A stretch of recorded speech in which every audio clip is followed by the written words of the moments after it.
Ostwin's my fucking favorite. Hi! Alright, this is the fifth video today, which is super awesome because if I go through 5 videos a day, I will still have at least 10 days before I finish my notes. What is going on? I really want to finish these notes specifically so I can get out of my head for a while. And I want to do like business analysis, and I want to kind of like study the book that I did that last month, the course on business analysis. I want to do it as a live series or something, and from there get inspired to write different notes, and as well kind of be able to engage with how business analysis is literally the science of is how we can apply it as a science to basically our day-to-day lives. And I really think there's just like the wisdom of every bits of the bits and pieces of like everything that humanity has kind of like separately decided to like engage with. There's one thing that applies to all of them.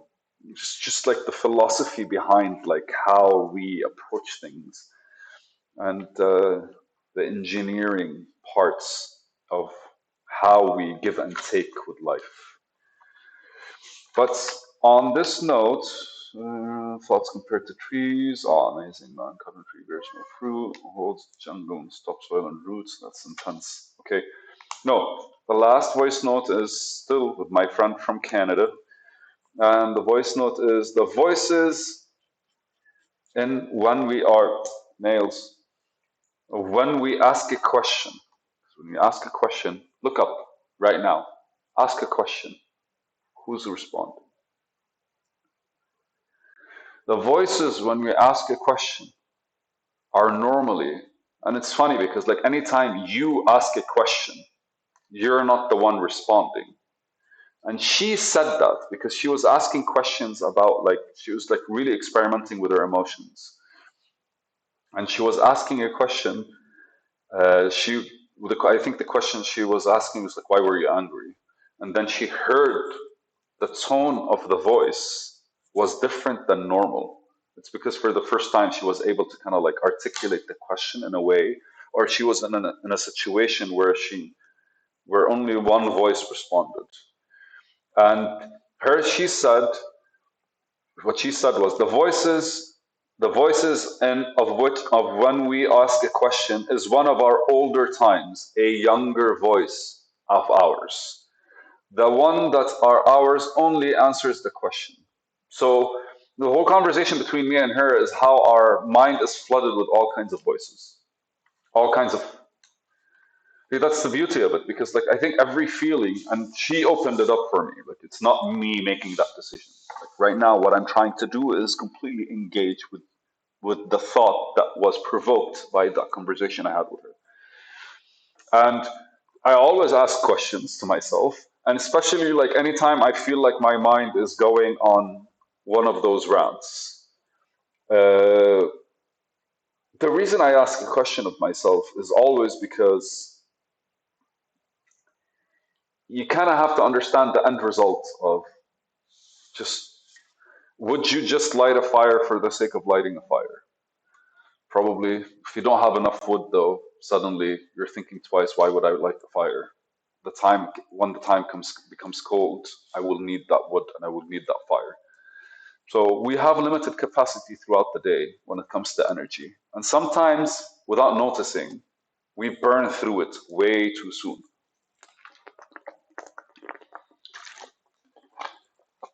A lot of things are always kind of like claiming our attention.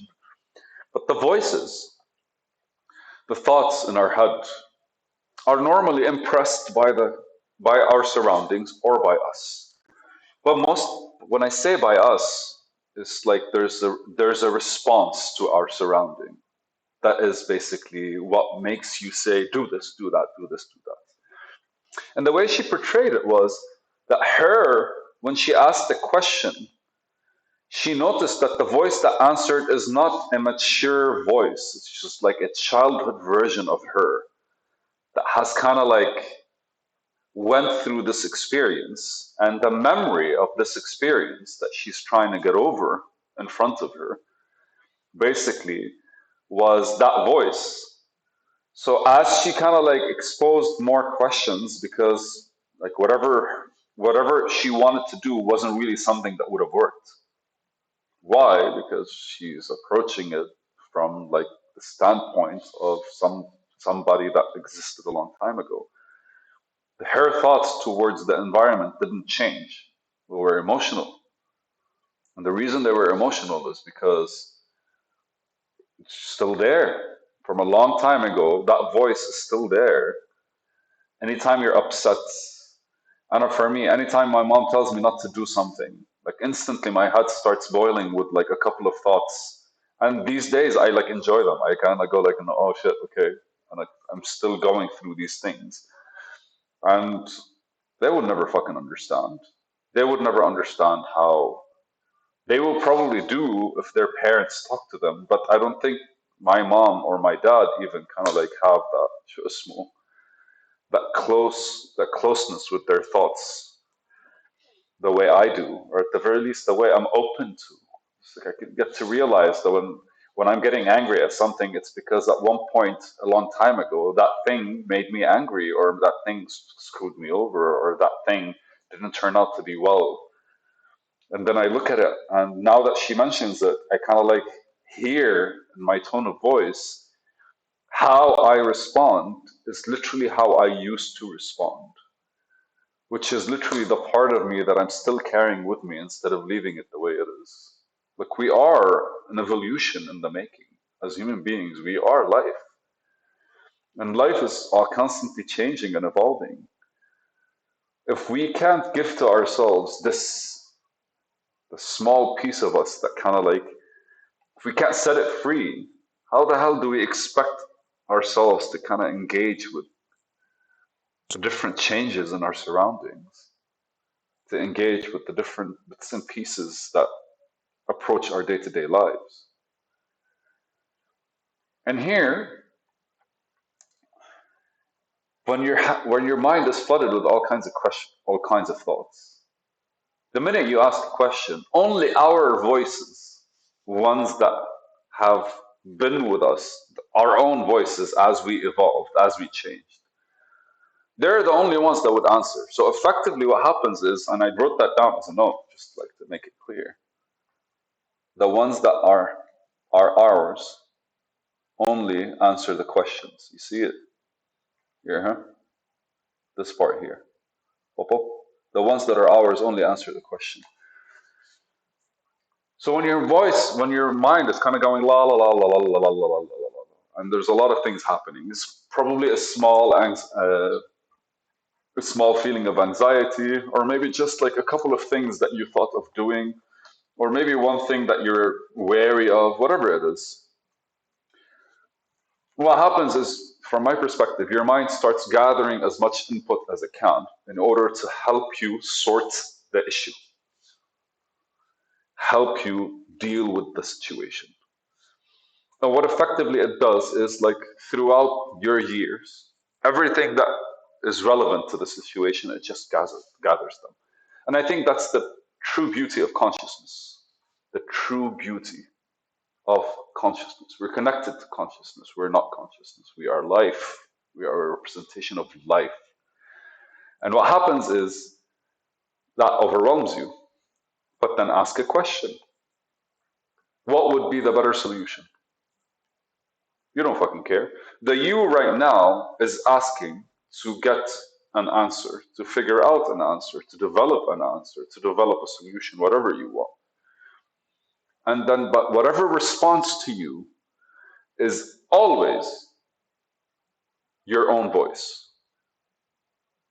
It could be a voice from back then. It could be the voice from the time where you read something about it, when you heard something about it, but it's always your voice that's responding. And I think that's a really powerful thing, because ultimately what you do, what it does, when you ask a question, what it does is basically all the sounds that exist. I also like, I don't know if I used it here, but like in recently I mentioned that like a mother penguin could actually hear her child's voice like through a group of 1,000 fucking penguins. They can hear the child's voice through a group of 1,000 penguins plus. They know that's their child's voice. But for us in our head, we can't really tell which voice is ours and which isn't. But when you ask a question, all the voices that are related to us, our own personality, our own self, come all the way up. They clear everything. They clear the clutter, and it becomes a one-on-one conversation, a negotiation. And then anything that's in front of you, you're able to deal with through your past observations, history. On top of all of that, you're giving attention to the things that you want, to the things that matter to you, and mainly incorporating them in your new self instead of just carrying them around with you. Like imagine the baggage and the emotions that we hold within from our past instead of letting them go. But the best way to let them go is to integrate them with us now. And how do we do that if we are not able to kind of like engage with them honestly and truthfully the way they are? That's amazing.